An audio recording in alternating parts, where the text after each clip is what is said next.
যার কারণে আজকে সারা বিশ্বের মধ্যে মুসলমানদের নাম শুনলে যেই বেঈমান কাফেররা, যেই পৃথিবীর পরাশক্তিরা মুসলমানদের নাম শুনলে তাদের রাজপ্রাসাদ থরথর করে কাঁপত, আজকে তারা মুসলমানদের নাম শুনলে ঠাট্টা করে, মজাক করে।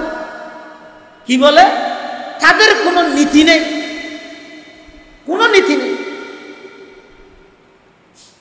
মসজিদের মধ্যে বয়ান হল, ওখানেও আসে, আবার হিন্দু ধর্মের দুর্গা পূজা হল, ওখানেও যায়। তাদের কোনো নীতি নেই।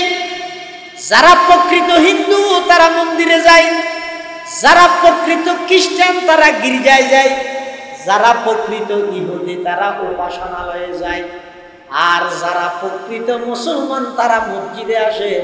এখন আমি কোন জাতের মধ্যে পড়লাম একটু নিজে নিজে চিন্তা করো। আমি মন্দিরেও নাই, সুতরাং আমি হিন্দু নয়। গির্জায়ও নাই, তখন আমি খ্রিস্টান নয়। উপাসনালয়ও নাই, তখন আমি ইহুদি নয়। মসজিদেও যখন নাই, আমি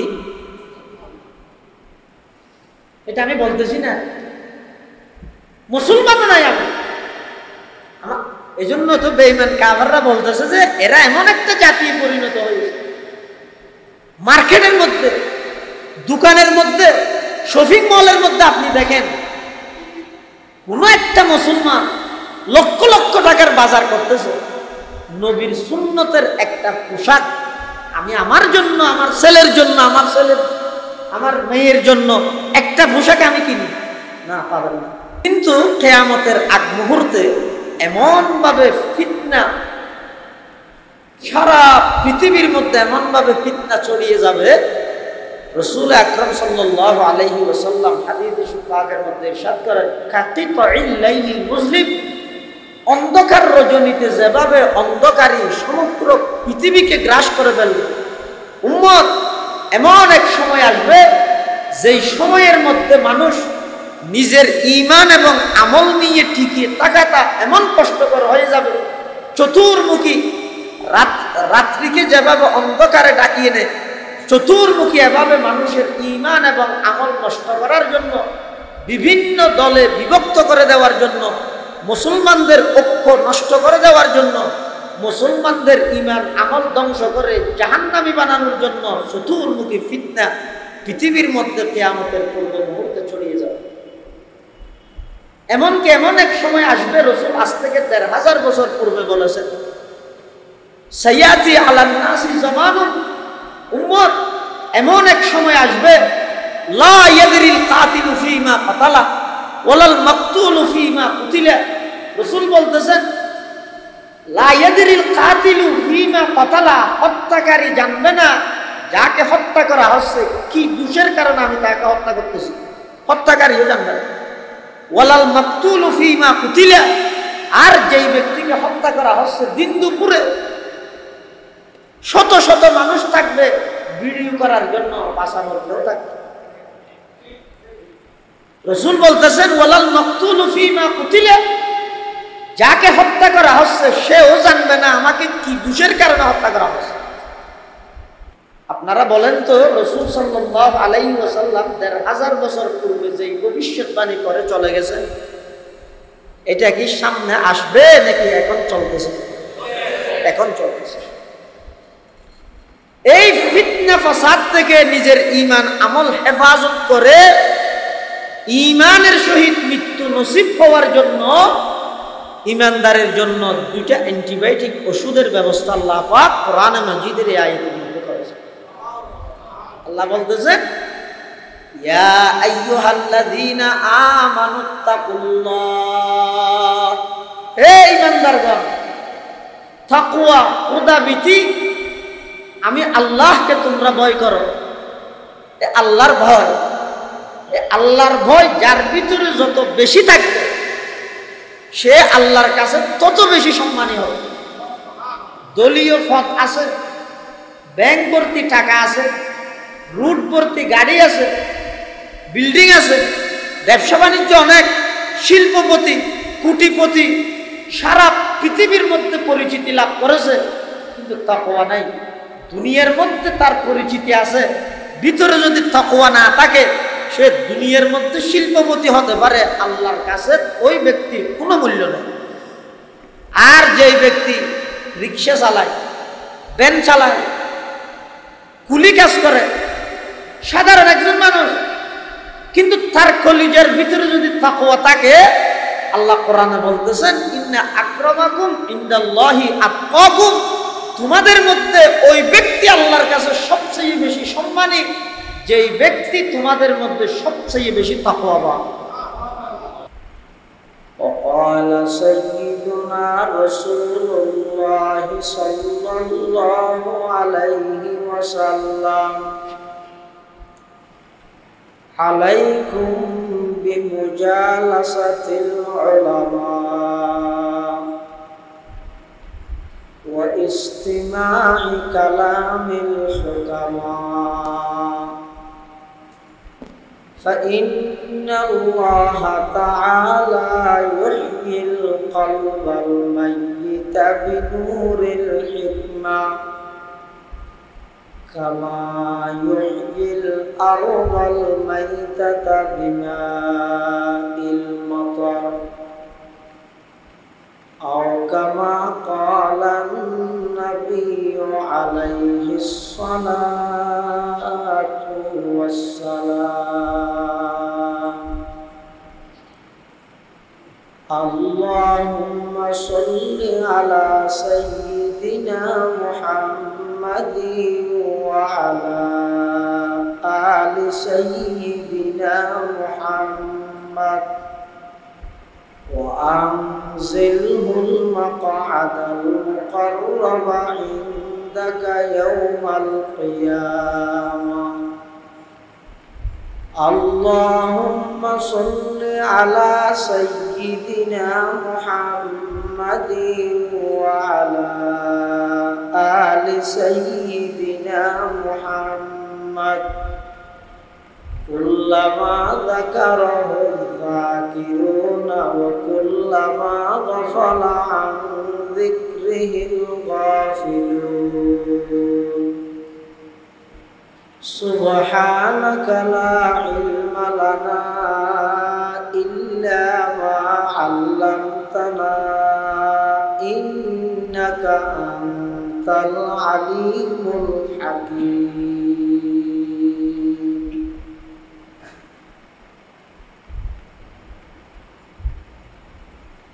या इलाही रोज़ शब तौफीक एहसान दे मुझे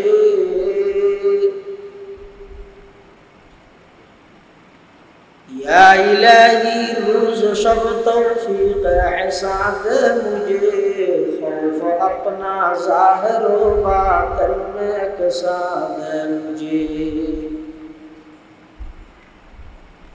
खौफ अपना ज़ाहिर व बातिन में कसा दे मुझे हुब्ब सुन्नत या इलाही हुब्ब कुरआन दे मुझे हुब्ब सुन्नत या इलाही हुब्ब कुरआन दे मुझे निअमत दारैन आनी नूर ईमान दे मुझे निअमत दारैन आनी नूर ईमान दे मुझे काम मेरा जिंदगी भर खिदमत कुरआन हो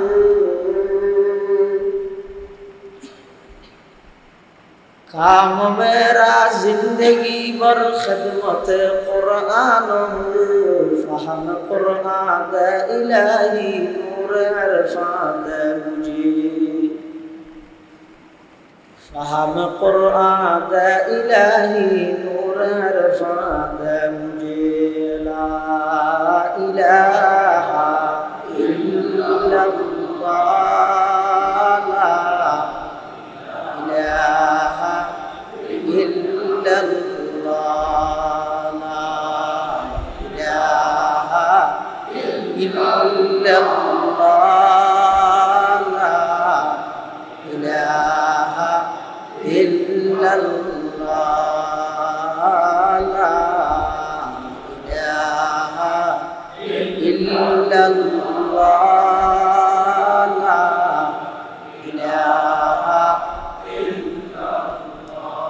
पर्दाए हस्ती अगर सूजी बना रे ला इलाहा, पर्दाए हस्ती अगर सूजी बना रे ला इलाहा, आज़मा बे पर्दा बीनी नूर इल्लल्लाह ला इलाहा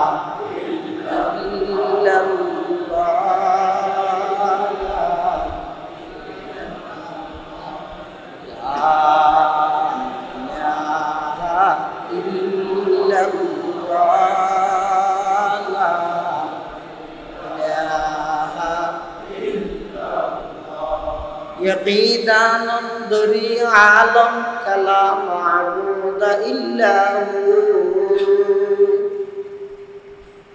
यकीदान अंदरी आलम कला माबूद इल्ला हू, वला मक़सूद फिल कौनैन वला मौजूद इल्ला हू, ला इलाहा इल्लल्लाह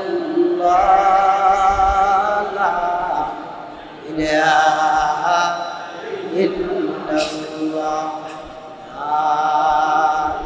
इलाहा इल्लल्लाह इलाहा इलाहा इल्लल्लाह मुहम्मदुर रसूलुल्लाह सल्लल्लाहु अलैहि वसल्लम सल्लल्लाहु अलैहि वसल्लम सल्लल्लाहु अलैहि वसल्लम। अल्हम्दुलिल्लाह सुम्मा अल्हम्दुलिल्लाह। महान अल्लाह पाक रब्बुल इज्जत वल जलालेर शाही दरबार আমরা সকলেই শুকরিয়া কৃতজ্ঞতা আদায় করি, যিনি আমাদেরকে অত্যন্ত দয়া এবং মেহেরবানি করে রাস্তাঘাটে বিভিন্ন জায়গায় ঘোরাফেরা করে আমাদের জীবনের মূল্যবান সময় নষ্ট না করে মহান আল্লাহর মহান হুকুম সালাতুল ইশা উপযুক্ত ইমাম সাহেবের পিছনে আদায় করে একটা দ্বীনি মজলিস, ইসলাহি জলসা, আত্মশুদ্ধির একটা বৈঠকে আমাদেরকে বসার এবং কিছু কথা বলার এবং শোনার জন্য আল্লাহ পাক সুযোগ করে দিয়েছেন। আমরা সকলেই সেই মহান মালিকের দরবারে অন্তরের অন্তঃস্থল থেকে কালিমাতুশ শুকর আদায় করি, আলহামদুলিল্লাহ। প্রথমত এই সমস্ত আত্মশুদ্ধি ইসলাহি মাহফিলে বয়ান করার জন্য যতটুকু জ্ঞান, যতটুকু এলম আমল নিসবত প্রয়োজন, যতগুলো গুণ থাকা প্রয়োজন, তার মধ্যে একটা গুণ আমার মাঝে নাই। এরপরেও কর্তৃপক্ষ মোহাব্বত করে দাওয়াত করে ফেলছেন, আমিও চলে আসছি। এই জন্য আপনাদের সামনে সংক্ষিপ্ত সময় কিছু দ্বীনি মুযাকারা, আপনাদেরকে নয়, আমি নিজেকে খেতাব করে ইয়া ওয়াইজু ইজ নাফসাকা ক্বাবলা আন তাইজান নাস, ওই ওয়াজের দ্বারা মানুষ বেশি উপকৃত হয় যে ওয়াজ অপরকে না করে নিজেকে করা হয়। এই জন্য আমি আপনাদেরকে সম্বোধন করে আপনাদেরকে ইসলাহ করার জন্য এখানে আসি নাই, আমি আসছি নিজে ইসলাহ হওয়ার জন্য। এই জন্য আমি আজকে যতগুলো কথা বলবো সবগুলো আমি নিজেকে নিজে খেতাব করব। সেই হিসাবে আমি আপনাদের সামনে পবিত্র কোরআন মাজিদ থেকে একটা পরিপূর্ণ আয়াত আর একটা আয়াতের কিছু অংশ তেলাওয়াত করেছি। আল্লাহ পাক রব্বুল আলামিন কোরআন মাজিদের মধ্যে ইরশাদ করেন, ইয়া আইয়ুহাল্লাযীনা আমানু, হে ঈমানদারগণ। কোরআন শরীফের মধ্যে যত প্রকারের সম্বোধন আছে, তাফসীরের কিতাবের মধ্যে আসছে, কোরআন শরীফের মধ্যে বিভিন্ন জায়গায় আল্লাহ পাক বিভিন্নভাবে খেতাব করেছেন, সম্বোধন করেছেন। কিছু জায়গায় আপনারা দেখবেন ইয়া আইয়ুহাল্লাযীনা আমানু, আর কিছু জায়গায় ইয়া আইয়ুহান নাস। আর কিছু জায়গায় ইয়া আইয়ুহাল্লাযীনা কাফারু, শুধু এক জায়গায় ইয়া আইয়ুহাল্লাযীনা কাফারু। আর কিছু জায়গায় ইয়া ইয়াহইয়া, ইয়া জাকারিয়া, ইয়া ইব্রাহিম। আর কিছু জায়গায় ইয়া ইবাদি। যতগুলো কোরআনের মধ্যে সম্বোধন আছে তার মধ্যে সবচেয়ে আন্তরিকপূর্ণ মুহাব্বতের সম্বোধন হচ্ছে ইয়া আইয়ুহাল্লাযীনা আমানু। আল্লাহ পাক রব্বুল আলামিনের পক্ষ থেকে আমাদের ঈমানদারের ঘোষণা আসাটা এটা আমাদের জন্য অত্যন্ত সৌভাগ্যময়। ঈমানদারকে সম্বোধন করে আল্লাহ পাক এখানে দুইটা জিনিসের নির্দেশ দিয়েছে। এই দুইটা জিনিস কি জন্য প্রয়োজন? আপনারা দেখবেন বর্তমান সমাজে, রাষ্ট্রে, আন্তর্জাতিক পর্যায়ে চতুর্মুখী ফিতনা।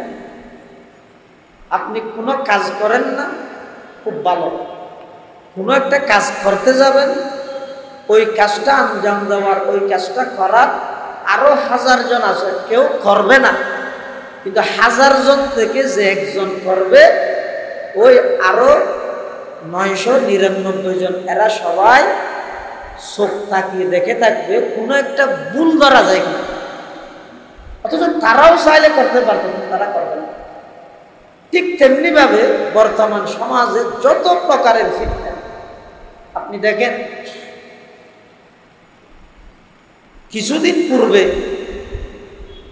আজ থেকে 15-20 বছর পূর্বেও মুসলমানের মসজিদের মধ্যে, অন্তত মসজিদের বাহিরে বিভিন্ন মতবিরোধ, ইখতিলাফ, মতানৈক্য থাকলেও নামাজটা আমাদের সকলের একরকম ছিল। কোনো প্রকারের দ্বন্দ্ব ছিল না, মতবিরোধ ছিল না। কিন্তু কিয়ামতের আগ মুহূর্তে এমনভাবে ফিতনা, সারা পৃথিবীর মধ্যে এমনভাবে ফিতনা ছড়িয়ে যাবে, রাসূল আকরাম সাল্লাল্লাহু আলাইহি ওয়াসাল্লাম হাদিসে পাকের মধ্যে ইরশাদ করেন, কাতিতাইল লাইলিল মুজলিম, অন্ধকার রজনীতে যেভাবে অন্ধকারী সমগ্র পৃথিবীকে গ্রাস করে ফেলবে, উম্মত এমন এক সময় আসবে যেই সময়ের মধ্যে মানুষ নিজের ঈমান এবং আমল নিয়ে টিকিয়ে থাকাটা এমন কষ্টকর হয়ে যাবে। চতুর্মুখী রাত্রিকে যেভাবে অন্ধকারে ডাকিয়ে নেয়, চতুর্মুখী এভাবে মানুষের ঈমান এবং আমল নষ্ট করার জন্য, বিভিন্ন দলে বিভক্ত করে দেওয়ার জন্য, মুসলমানদের ঐক্য নষ্ট করে দেওয়ার জন্য, মুসলমানদের ঈমান আমল ধ্বংস করে জাহান্নামী বানানোর জন্য চতুর্মুখী ফিতনা পৃথিবীর মধ্যে কিয়ামতের পূর্ব মুহূর্তে ছড়িয়ে যাবে। এমনকি এমন এক সময় আসবে, রাসূল আজ থেকে 1500 বছর পূর্বে বলেছেন, সাইয়াতি আলান নাসি জামানুন, উম্মত এমন এক সময় আসবে, লা ইয়াদরিল কাতিলু ফীমা কাতালা ওয়ালাল মাকতুলু ফীমা কুতিলা। রাসূল বলতেছেন, লা ইয়াদরিল কাতিলু ফীমা কাতালা, হত্যাকারী জানবে না যাকে হত্যা করা হচ্ছে কি দোষের কারণে আমি তাকে হত্যা করতেছি, হত্যাকারীও জানবে না। ওয়ালাল মাকতুলু ফীমা কুতিলা, আর যেই ব্যক্তিকে হত্যা করা হচ্ছে দিন দুপুরে শত শত মানুষ থাকবে ভিডিও করার জন্য, বাঁচানোর কেউ থাকবে। রাসূল বলতেছেন, ওয়ালাল মাকতুলু ফীমা কুতিলা, যাকে হত্যা করা হচ্ছে সেও জানবে না আমাকে কি দোষের কারণে হত্যা করা হচ্ছে। আপনারা বলেন তো, রাসূল সাল্লাল্লাহু আলাইহি ওয়াসাল্লাম 1500 বছর পূর্বে যেই ভবিষ্যৎবাণী করে চলে গেছে, এটা কি সামনে আসবে নাকি এখন চলতেছে? এখন চলতেছে। এই ফিতনা ফাসাদ থেকে নিজের ঈমান আমল হেফাজত করে ঈমানের সহিত মৃত্যু নসিব হওয়ার জন্য ঈমানদারের জন্য 2টা অ্যান্টিবায়োটিক ওষুধের ব্যবস্থা আল্লাহ পাক কোরআনে মাজিদের এই আয়াতের মধ্যে করেছেন। আল্লাহ বলতেছেন, ইয়া আইয়ুহাল্লাযীনা আমানুত্তাকুল্লাহ, হে ঈমানদারগণ, তাকওয়া, খোদাভীতি, আমি আল্লাহকে তোমরা ভয় করো। আল্লাহর ভয়, আল্লাহর ভয় যার ভিতরে যত বেশি থাকবে সে আল্লাহর কাছে তত বেশি সম্মানী হবে।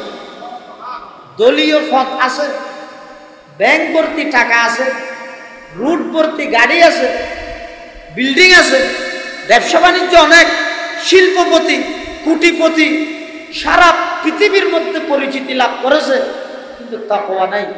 দুনিয়ার মধ্যে তার পরিচিতি আছে, ভিতরে যদি তাকওয়া না থাকে সে দুনিয়ার মধ্যে শিল্পপতি হতে পারে, আল্লাহর কাছে ওই ব্যক্তির কোনো মূল্য নেই।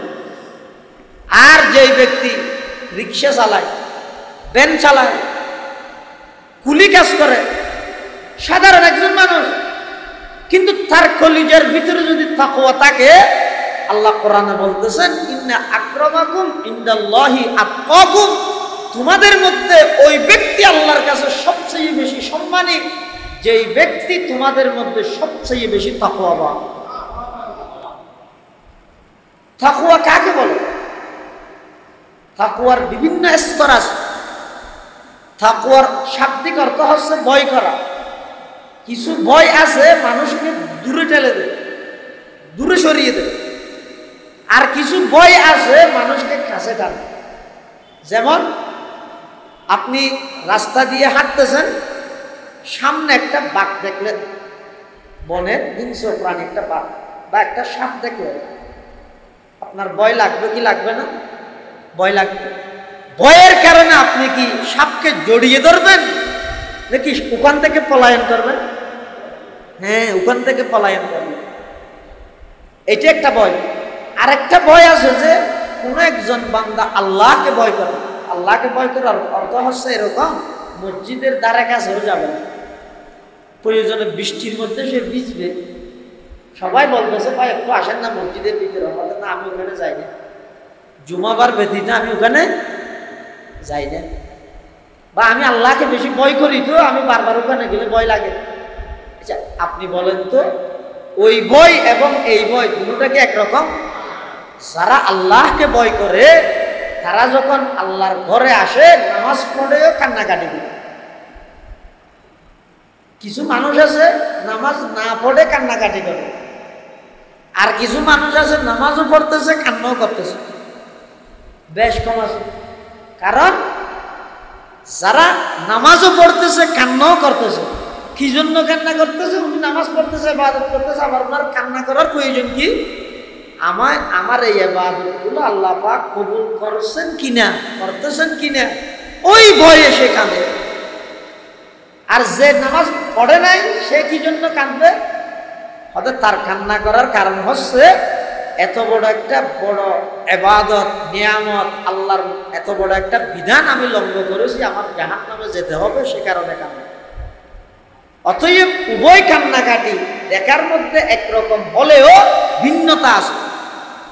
যার ভিতর তাকওয়া আছে, খোদাভীতি আছে, আল্লাহর ভয় আছে, ওই ব্যক্তি দুনিয়ার সমস্ত লোভ লালসা ত্যাগ করে ঈমান এবং আমলের মধ্যে মজবুত থাকতে পারে। এখন এই তাকওয়াটা আমরা কিভাবে অর্জন করব? কোথায় পাবো? কোন বাজারে, কোন মার্কেটে পাবো?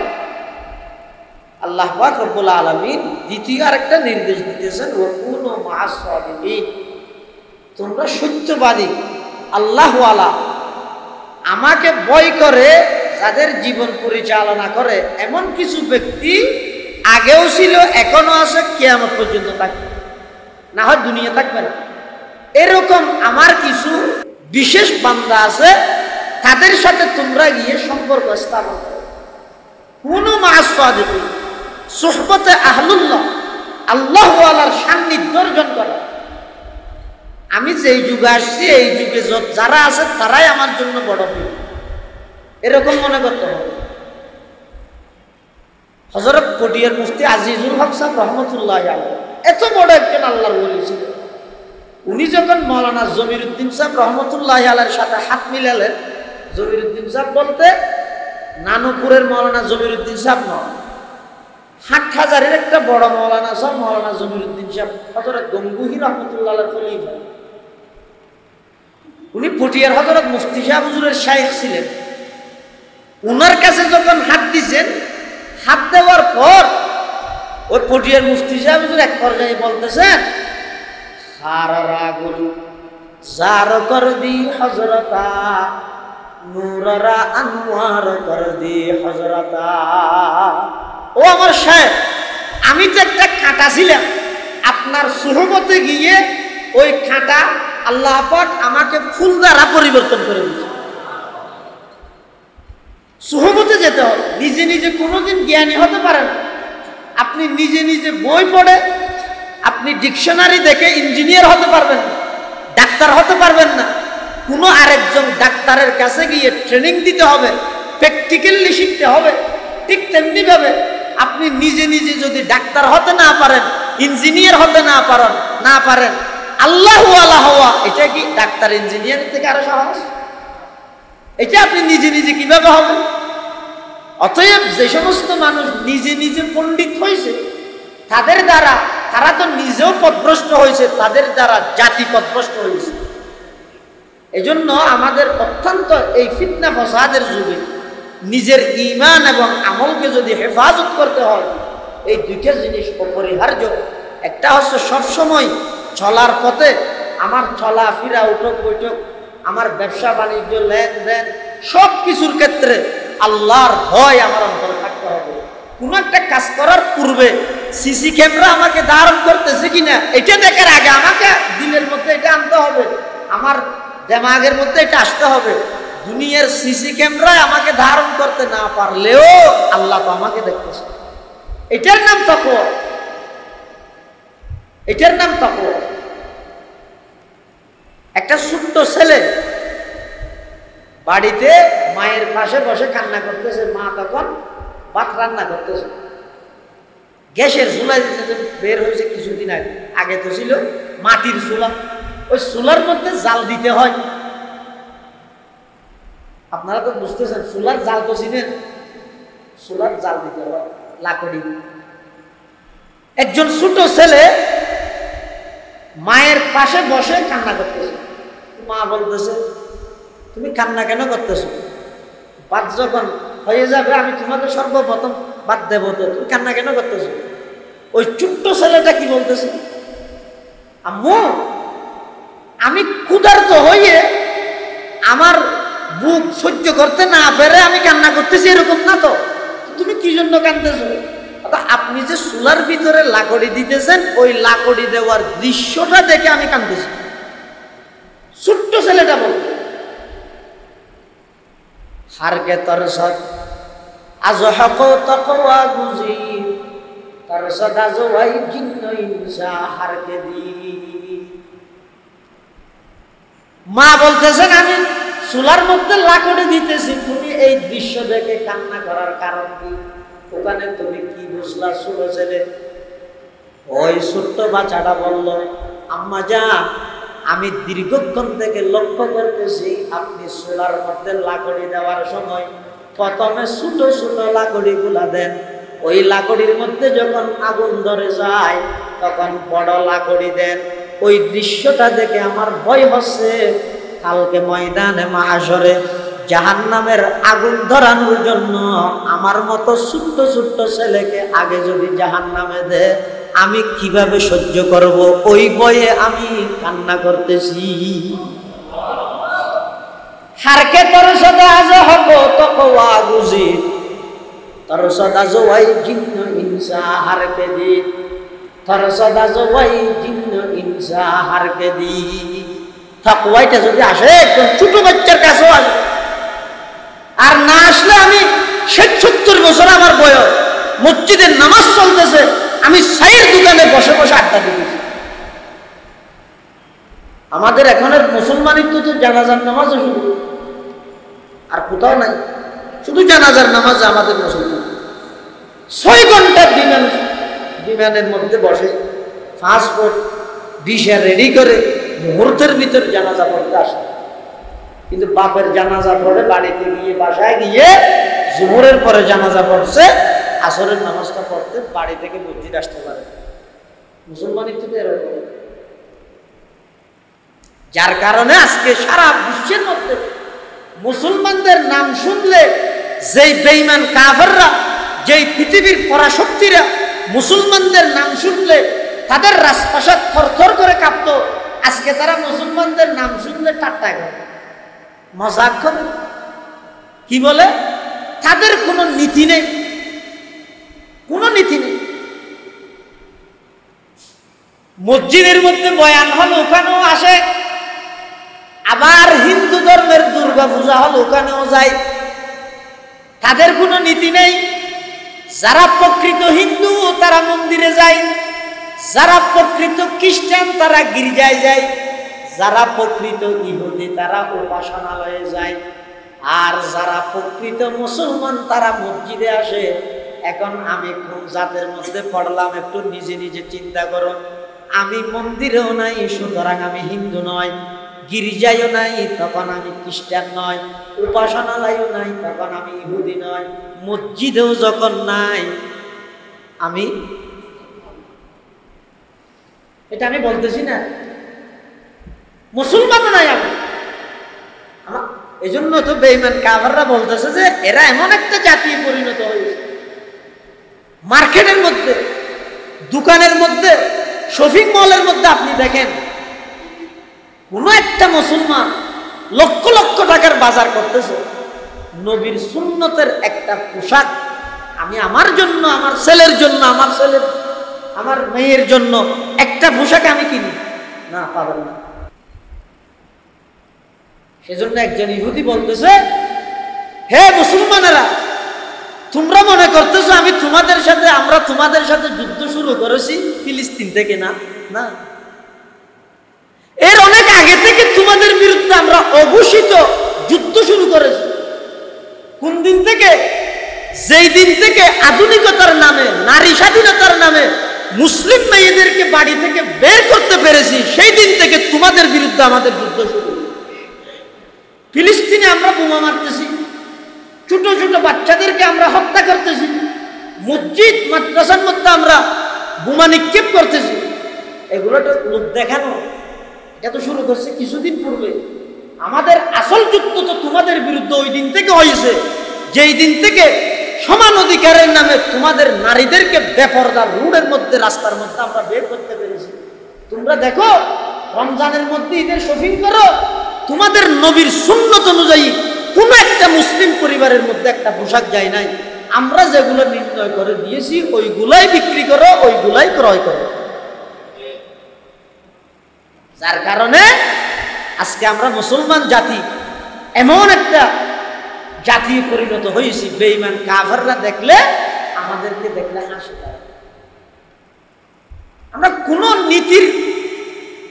নীতির আমাদের কাছে নাই। অথচ রাসূল করিম সাল্লাল্লাহু আলাইহি ওয়াসাল্লামের যতগুলো আদর্শ এই উম্মতের জন্য রেখে গেছে, সমস্ত আদর্শ আজকে সারা বিশ্বের সমস্ত বিজ্ঞানীরা এই কথা স্বীকারোক্তি দিচ্ছে, তারা এই কথা মানতেছে, এই কথা বলতেছে, তাদের গবেষণা এই কথা প্রমাণ করেছে। দিবালোকের ন্যায় স্পষ্ট হয়েছে ১৫০০ বছর পূর্বে যেই যুগের মধ্যে সায়েন্স বিজ্ঞান কিছুই ছিল না, মুসলমানদের নবী মুহাম্মদুর রাসূলুল্লাহ সাল্লাল্লাহু আলাইহি ওয়াসাল্লাম তাদেরকে সুন্নাত মুস্তাহাব বলে বলে যেই আমলগুলো শিখিয়ে গিয়েছেন, আমরা আজকে ১৫০০ বছর পূর্বে আধুনিক যন্ত্রপাতি দিয়ে পরীক্ষা করে আমরা এই কথা প্রমাণ পাচ্ছি যে ওইগুলো শুধু সুন্নাত এবং মুস্তাহাব না, বড় বড় মারাত্মক রোগের চিকিৎসা করে গেছে। কিন্তু আজকে আমরা এমন একজন নবীর আদর্শকে বৃদ্ধাঙ্গুলি প্রদর্শন করে বেঈমান কাফিরদের সমস্ত কালচার আমরা গ্রহণ করি। মুসিবত আমাদের।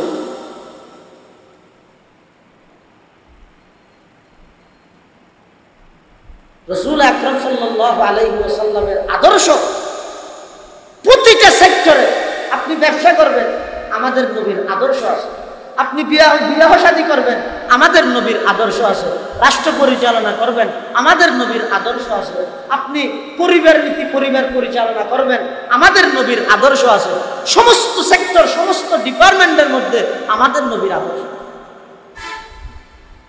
কিন্তু আমরা জানি না। এইগুলো জানার জন্য এবং মানার একটা মন মানসিকতা তৈরি হওয়ার জন্য এই মসজিদের মধ্যে প্রতি মাসে একটা ইসলাহি মাহফিল, আত্মশুদ্ধির মাহফিল, মুরব্বীরা আসেন, অনেক কষ্ট করে। এটা করার পিছনে টার্গেট এবং উদ্দেশ্য হচ্ছে আমরা তো অনেক কিছু জানি না, এগুলো জানবো, আর জানলেও মানার আমাদের আগ্রহ নাই, মানসিকতা নাই, মানার একটা স্পৃহা, মানার একটা জজবা, মানার একটা আগ্রহ পয়দা হওয়ার জন্য। এরকম মাঝে মধ্যে গতানুগতিক মাহফিল যেগুলো আছে এগুলা এবং মসজিদে মসজিদে যে ইসলাহি মাহফিল হয় তার মধ্যে অনেক তফাৎ আছে, বেশ কম আছে। গতানুগতিক মাহফিল যেটা যেই জায়গার মধ্যে বসবেন ওই জায়গা, এখন যেই জায়গার মধ্যে বসলেন পরিবেশগত কারণে ভিন্নতা আসলে না। কেমন ভিন্নতা? এইটারও অনেক বরকত আছে। আল্লাহর একজন নেককার মহিলা ছিলেন, নেককার বান্দি, হযরত মরিয়ম আলাইহিস সালাম। মরিয়ম আলাইহিস সালামের আব্বার নাম ছিল ইমরান আলাইহিস সালাম। তো ইমরান আলাইহিস সালামের স্ত্রী মরিয়মের মা, মরিয়ম যখন গর্ভে ধারণ করলো, মানুষ করতেছে, আমার এই গর্ভের মধ্যে যে সন্তানটা আছে ওই সন্তান সহি সালামতে যদি দুনিয়ার মধ্যে ভূমিষ্ঠ হয়, আমি ওই সন্তানকে বাইতুল মুকদ্দাসের খেদমতের জন্য মানুষ করলাম। এখন মরিয়ম আলাইহিস সালামের মা এই মানুষ করার পর জন্ম লাভ করেছে ছেলে না মেয়ে। তখন মরিয়মের মা বলতেছে, রব্বি ইন্নী ওয়াদাতুহা উনসা ওয়াল্লাহু আ'লামু বিমা ওয়াদাআত ওয়া লাইসা যাকারু কাল উনসা ওয়া ইন্নী সাম্মাইতুহা মারইয়াম ওয়া ইন্নী উঈদুহা বিকা ওয়া যুররিয়াতাহা মিনাশ শাইতানির রাজীম। মরিয়মের মা যেগুলো বলতেছে এগুলো তো আল্লাহ জানে, সন্তান ছেলে হয়েছে নাকি মেয়ে হয়েছে এটা আল্লাহ জানে না। এগুলো বলতেছে কি জন্য? আমি তো মসজিদের খেদমতের জন্য মানুষ করেছিলাম, মান্নত করেছিলাম, এখন তো দেখতেছি আমার ছেলে সন্তান হয় নাই, আমার মেয়ে সন্তান হয়েছে। তা আল্লাহ বলতেছেন ওয়ালাইসাল যাকারু কাল উনসা, অনেক মেয়ে সন্তান আছে, অনেক মেয়ে আছে, তাদের ঈমান আমল ছেলেদের চাইতে আর অনেক বেশি দাম। মরিয়ম আলাইহিস সালামের আব্বা যখন ইন্তেকাল হলো, মারা গেল, তখন এই মরিয়মের দায়িত্ব কে নিবে এটা নিয়ে ওই আত্মীয় স্বজনদের মধ্যে কি হয়েছে, মতবিরোধ হয়েছে। তখন মরিয়ম আলাইহিস সালামের খালু হযরত যাকারিয়া আলাইহিস সালাম, উনার মাধ্যমে আল্লাহ পাক বলতেছেন মরিয়মের জিম্মেদারি দায়িত্ব খেয়ে নিবে এটা নির্ণয় করার জন্য সবাইকে একটা একটা কলম নিয়ে সাগরের পাড়ে যেতে বলে। সবাই নিজ নিজ কলম সাগরের মধ্যে নিক্ষেপ করবে, যার কলমটা সাগরের মধ্যে না ডুবে আবার সোজা হয়ে যে ওই কলমটা নিক্ষেপ করছে তার দিকে চলে আসবে, ওই ব্যক্তিই মরিয়মের জিম্মেদারি হবে, মরিয়মের দায়িত্ব নেবে। তখন কোরআনের মধ্যে আসছে ওমা কুনতা লাদাইহিম ইদ ইউলকুনা আকলামাহুম আইয়ুহুম ইয়াকফুলু মারইয়াম। তখন যাকারিয়া আলাইহিস সালামের কলমটাই আবার ফিরে আসছে, এজন্য মরিয়মের জিম্মেদারি নিছে কে? যাকারিয়া আলাইহিস সালাম। জিম্মেদারি নেওয়ার পর বাইতুল মুকদ্দাসের পাশে একটা রুমের মধ্যে মরিয়ম আলাইহিস সালাম থাকতো, ইবাদত করত। একদিন যাকারিয়া আলাইহিস সালাম যখন মরিয়ম আলাইহিস সালামের কামরার মধ্যে রুমের মধ্যে গেছেন, দেখতেছে ওখানে বেমৌসুমি ফল, তরমুজের মৌসুম না, তরমুজ দেখা যাচ্ছে, আমের মৌসুম নয় কিন্তু আম দেখা যাচ্ছে, লিচুর মৌসুম নয় কিন্তু লিচু দেখা যাচ্ছে, বেমৌসুমি ফল মরিয়মের সামনে। কুল্লামা দাখালা আলাইহা যাকারিয়াল মিহরাব ওয়াজাদা ইনদাহা রিজকা ক্বালা ইয়া মারইয়াম আন্না লাকি হাযা ক্বালাত হুয়া মিন ইনদিল্লাহ ক্বালাত হুয়া মিন ইনদিল্লাহ ইন্নাল্লাহা ইয়ারযুকু মান ইয়াশাউ বিগাইরি হিসাব। হযরত যাকারিয়া আলাইহিস সালাম মরিয়মের রুমের মধ্যে যখন প্রবেশ করলো, দেখতেছে বেমৌসুমি ফল মরিয়মের সামনে উপস্থিত। যাকারিয়া আলাইহিস সালাম জিজ্ঞেস করলেন, আন্না লাকি হাযা, হে মরিয়ম, এখন তো লিচুর মৌসুম না, তুমি লিচু কোথায় পাইলে? এখন তো তরমুজের মৌসুম নয়, তুমি তরমুজ কোথায় পাইলে? সাথে সাথে নির্দ্বিধায় কোনো চিন্তা ফিকির ছাড়া জবাব দিতেছেন হুয়া মিন ইনদিল্লাহ, বেমৌসুমি ফল আমাকে দান করেছেন কে? তার মানে তখন মরিয়মের ইতিকাদ, বিশ্বাসের মধ্যে এটা ছিল আল্লাহ কোনো কিছু দেওয়ার জন্য মৌসুম লাগে না, বেমৌসুমি ফল দিতে পারে কে? একই মরিয়ম যখন গোসলখানার মধ্যে গেছে, ওয়াশরুমের ভিতর, ওখান থেকে বের হচ্ছে, গোসল করে বের হচ্ছে, সামনে দেখতেছে একজন যুবক। ফাতামাজ্জালা লাহা বাশারান সাবিয়্যা, মরিয়ম গোসলখানা থেকে বের হচ্ছে, সামনে পড়ে গেল একজন যুবক।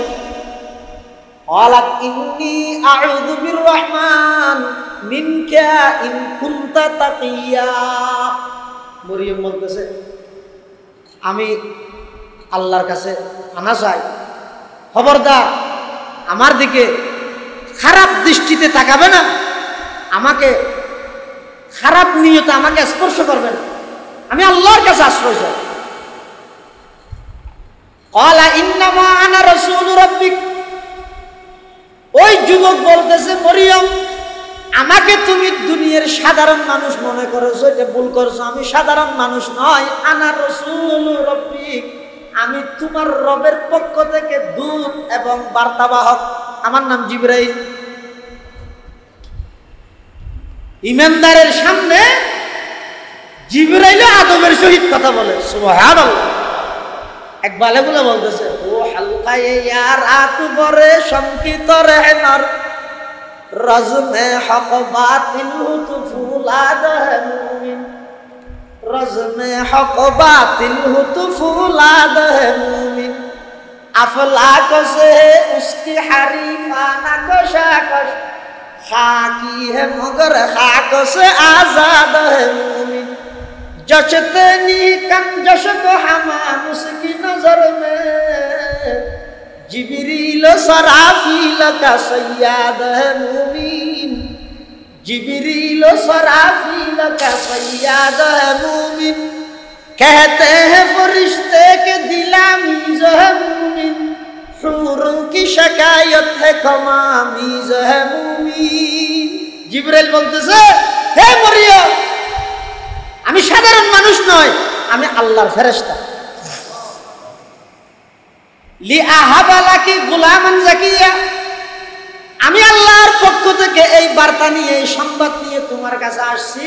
আল্লাহ পাক তোমার মাধ্যমে একজন পবিত্র সন্তান দুনিয়ার মধ্যে আনবেন, তোমাকে একটা সন্তান দান করবেন আল্লাহ। ক্বালাত আন্না ইয়াকুনু লি গুলাম ওয়া লাম ইয়ামসাসনি বাশারুন ওয়া লাম আকু বাগিয়া।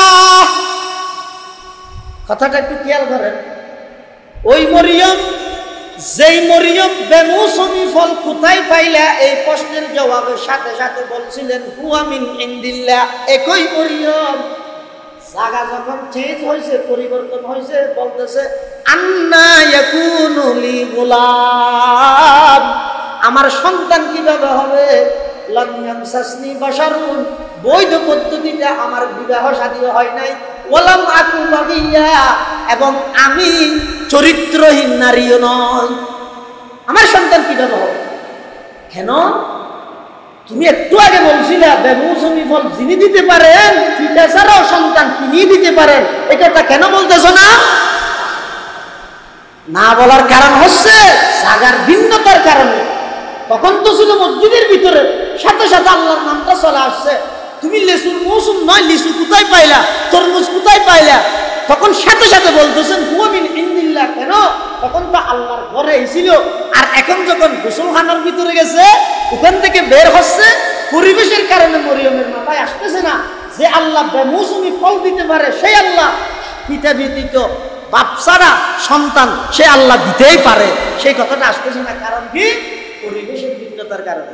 এই কথাটা আমি আপনাদের বুঝাতে চাচ্ছি যে আপনি সাধারণ একটা মাহফিলে গেছেন, ওই পরিবেশ আল্লাহর ঘর মসজিদে এখানে বসলেন, এই পরিবেশ অনেক তফাৎ আছে। এজন্য জানার অনেক কিছু আছে, সবগুলো আমি জানি এরকম মনে করা এর সেই বড় অজ্ঞ পৃথিবীতে আর নেই। সবকিছু আমি জানি এরকম মনে করা এর চেয়ে অজ্ঞতা, এর চেয়ে জাহেল পৃথিবীতে আর কেউ নেই। যারা বড় হয়েছে তাদের জীবনী পড়েন, রিসার্চ করেন আপনি তাদের জীবনী, দেখবেন তারা সবসময় বলছে কি আমি কিছুই জানি না। তারা সবসময় বলছে হে আল্লাহ আমাকে যেন আমি না দেখি, আমাকে আমি দেখা জাহান্নামে যাওয়ার জন্য এটাই যথেষ্ট, তো আর কিছু লাগবে না। যাকে বলা হয় অহংকার। এই যে ইসলাহি মাহফিল কি জন্য প্রতি মাসে একটা একটা হয়, এক এক সময় এক একটা হুজুর আসে, এক ঘন্টা বয়ান হয়, এরপরে সবাই আমরা চলে যাব। যাওয়ার সময় একটা একটা নাম্বার দেব, কি গত মাসে যেটা আসছে এটার চাইতে এই মাসেরটা ভালো হয়েছে, আবার আগামী মাসে বলবে যে গত মাসের চাইতে এই মাসেরটা ভালো হয়েছে। একটা নম্বর দেওয়া ব্যতীত আমাদের জীবনের আমলই আর কোনো পরিবর্তন নেই। কিন্তু সেটা দ্বারা আমাদের এই ইসলাহি মাহফিল, আত্মশুদ্ধির এই মাহফিল সফলতার চূড়ান্ত পর্যায়ে পৌঁছবে না।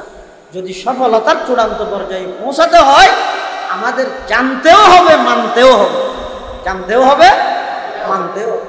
এই জানা এবং মানা, এর মধ্যে জানাটা আগে, না জানলে আপনি মানবেন কি?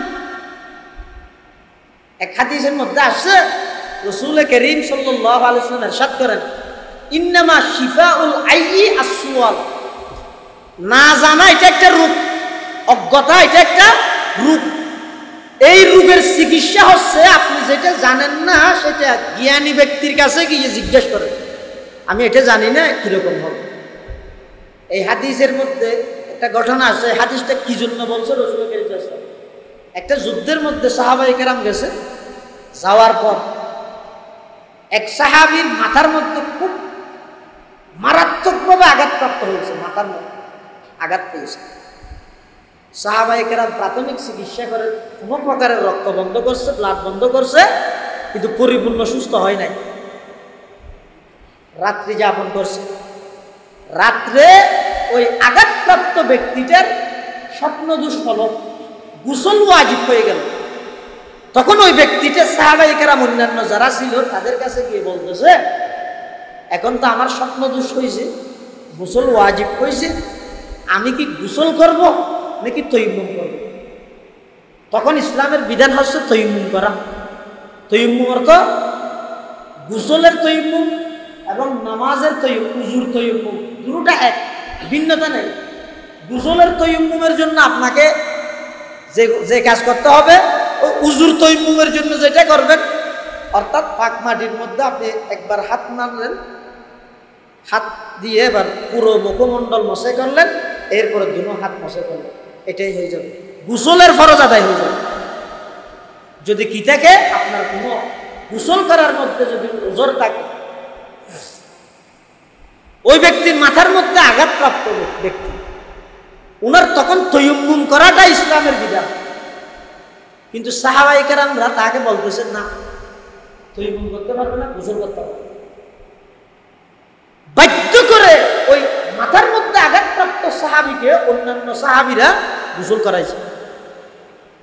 গোসল করার সাথে সাথে ওই সাহাবী মারা গেছে। রাসূলুল্লাহ সাল্লাল্লাহু আলাইহি ওয়াসাল্লামের কাছে যখন আসছে, রাসূলুল্লাহ সাল্লাল্লাহু আলাইহি ওয়াসাল্লাম তাদেরকে বলতেছে, কাতালুহুম কাতালাহুমুল্লাহ, তোমরাই তাকে হত্যা করেছো, আল্লাহ তোমাদেরকে হত্যা করো। ইন্নামা শিফাউল আইয়ি আস-সুয়াল, তোমরা জানো না কোন একজন জ্ঞানী ব্যক্তির কাছে, আমার কাছে কেন জিজ্ঞেস করো? না জানার চিকিৎসা হচ্ছে, আপনি জানেন না এটা একটা রোগ, তার চিকিৎসা হচ্ছে জেনে নেওয়া। হুজ্জতুল ইসলাম ইমাম গজালী রাহমাতুল্লাহি আলাইহি এত বড় দার্শনিক, এত বড় একজন বিখ্যাত ব্যক্তিত্ব, বিখ্যাত ব্যক্তি হয়েছেন, তাকে জিজ্ঞেস করা হলো আপনি এতগুলো জ্ঞান কোথায় পাইলেন, কিভাবে অর্জন করলেন? তখন ইমাম গজালী রাহমাতুল্লাহি আলাইহি বলেন, আমি কোন একটা বিষয় যখন না জানি, আমার যখন কোনো একটা বিষয় অস্পষ্ট থাকে, আমি একটা বিষয় জানি না, ওই বিষয় সম্পর্কে যে ব্যক্তি জানে তার কাছে গিয়ে শিখাটা আমি লজ্জাবোধ করি, আমার লজ্জা লাগে না শিখতে। এই জন্য জানা এবং মানা, ইলম এবং আমল, জানার জন্য স্থিতিশীলতার সহিত কোনো এক জায়গায় বসে বসে জানতে হয়।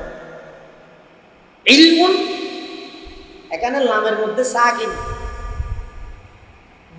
মধ্যবর্তী যেটা হরফ আছে, মাঝখানে যেটা হরফ আছে, এলমের মধ্যে ইলমুন, এটার মধ্যে সাকিন। সাকিন অর্থ অবস্থান করা, সুকুন। এই জন্য এলম অর্জন করার জন্য কোনো একটা জায়গায়, স্থিতিশীল একটা জায়গার মধ্যে গিয়ে অবস্থান করে এলম শিখতে হবে। আর আমলুন, এটার মধ্যে মধ্যবর্তী যেটা হরফ আছে মিম, এটার মধ্যে হরকত। হরকত হচ্ছে এক জায়গায় বসে থাকা না, হরকত হচ্ছে এক জায়গা থেকে অপর জায়গায় যাওয়া, সফর করা।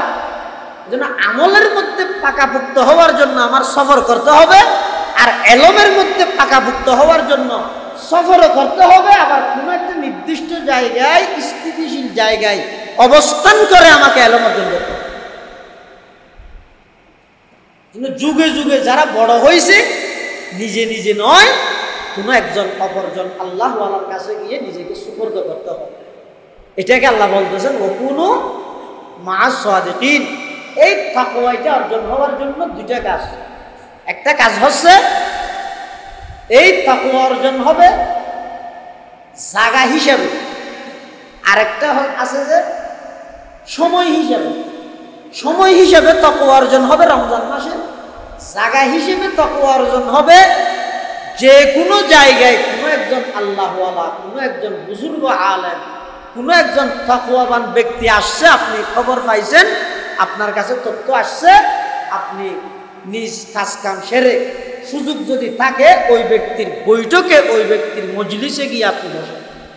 আয়াতের তাফসীরের মধ্যে আল্লামা আলুসি আল বাগদাদি তাফসীরে রূহুল মাআনির মধ্যে উল্লেখ করেছেন ওকুনু মা'আস সাদিকিনের অর্থ হচ্ছে খালিতুহুম লিতাকুনু মিসলাহুম, তোমরা তাদের সুহবত, তাদের সান্নিধ্যকে বাধ্যতামূলক করে নাও নিজের জীবনের জন্য।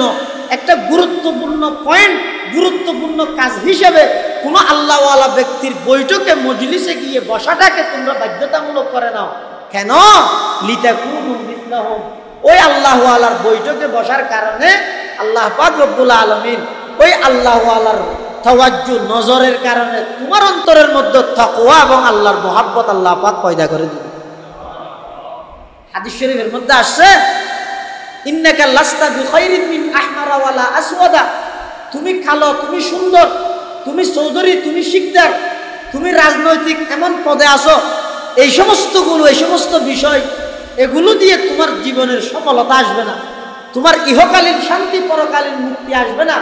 পরকালীন মুক্তি এবং ইহকালীন শান্তি আসবে ইল্লা আন তাবযুলাহু বিতাকওয়া, তোমার অন্তরের মধ্যে যখন আল্লাহর ভয়, তাকওয়া থাকবে, তখন তুমি দুনিয়া ইহকালীন জীবনেও তুমি শান্তিময় জীবন গঠন করতে পারবে, পরকালীন জীবনেও, আখিরাতের মধ্যেও আল্লাহ পাক রব্বুল আলামিন আপনাকে জান্নাতের মেহমান বানিয়ে দেবে। এই তাকওয়া ব্যতীত গুনাহমুক্ত জীবন গঠন করা কখনো সম্ভব না। আপনি যতই আইন করেন, আইন কারা করে?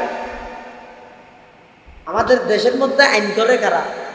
যারা ক্ষমতাবান তারা, আবার অপরাধও করে কারা? তারা।